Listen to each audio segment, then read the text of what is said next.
There are two main ways to trim a rose bush during the spring and the summer and the early fall. I'm going to explain to you both ways, and I'm going to show you which way I do it and tell you the difference between the two as far as the results go, and then we'll let you choose the way you want to do it. The first way to do it is a way called deadheading. Now, when you deadhead, you will have a continuous, ever blooming rose bush throughout the entire season.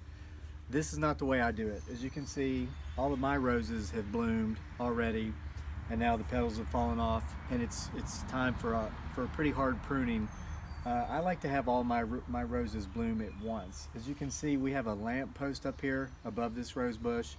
We like to come out at night during the hot summer months, turn on this lamp when this rose bush is in full bloom, and it radiates a pink glow and it reflects off the water of our pond.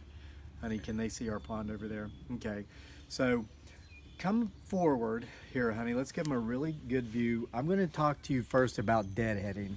If you don't like the idea of your rose bush not having any roses in bloom for a couple weeks at a time throughout the summer, which doesn't bother us because it's so brilliant when they're all in bloom, you can do deadheading.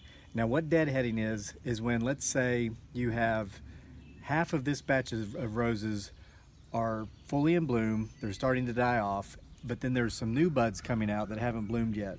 Well, what you do with deadheading is you simply, and you can use your fingers with this because the thorns on the rose are not that big and thick, and they won't hurt you up here at this point. You just tear off the heads. Now guys, this actually will work. As you see here, here's a little tiny bud. I'm gonna leave that because basically what I just did is I deadheaded this. I tore off the two with my fingers that have already blossomed and bloomed and had gone through their whole life cycle.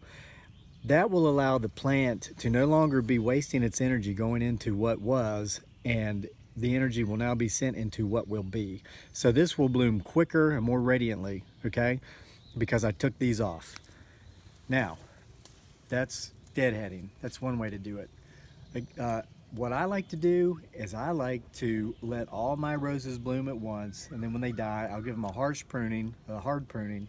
So in about 2 weeks, we'll have another big bloom again that will last for a few weeks. We get about 4 blooms a year by me doing it this way. Now, I'm going to show you how to do this down on this part of the rose. And this is simple. It takes a little longer. I want to point out one of the things too, one of the big differences with these two different styles. When you deadhead, you have to spend a little bit of time every day or every other day or every 3 days with your rose bush. But it's not a lot of time. It's like general maintenance.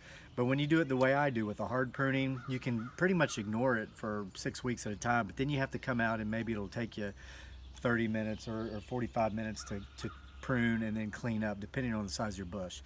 Now, come back in, hon. This is really simple. Here's where the roses were. We want to go cut off the old growth so that new growth will come and we'll have a new bloom. And the rule of thumb is I'll come down to the base where the main old growth is. This is where the new growth started. And then I just simply clip maybe an inch or two above where they meet, particularly just above a leaflet, okay? I'll drop that, come back and pick it up later. Now, something I want to point out about this is in regards to shaping your rose bush. A lot of folks will ask the question, well, how do you get it to go straight up like that? Or how can I get it to branch out like this? You can control the direction of the growth of your rose bush by the way you make your cut. Come in again, honey. We need a close-up of this. Okay, we want this rose bush to go straight up, okay? So, come on in, hon. When you make your cut, you see how this leaflet here is coming out like this? If I cut just above that, the growth will go in this direction away from this leaflet. Now then you see the next leaflet up is right here. If I cut above that one, the growth will continue to go outward in this direction. Well, we feel our bush is thick enough. We don't want it really growing outward anymore. We want to focus more on upward growth. So when I come through to do my hard pruning, I'm going to cut just above this leaflet, nice and hard. So now it's going to grow upward. Just remember, growth will occur in the opposite direction of the leaflet above which you make your cut. So if this leaflet is growing out, I make my cut just above it, growth is going to go inward and upward. Okay, so I'll repeat that process. I'll get over here. So got a bug on my neck there. So I'll come over to this one. It's ready for a cut. So I want it to grow upward. Now remember, if I cut it above this one, it's going to grow outward. So I'd want to go above this one so it grows upward and inward.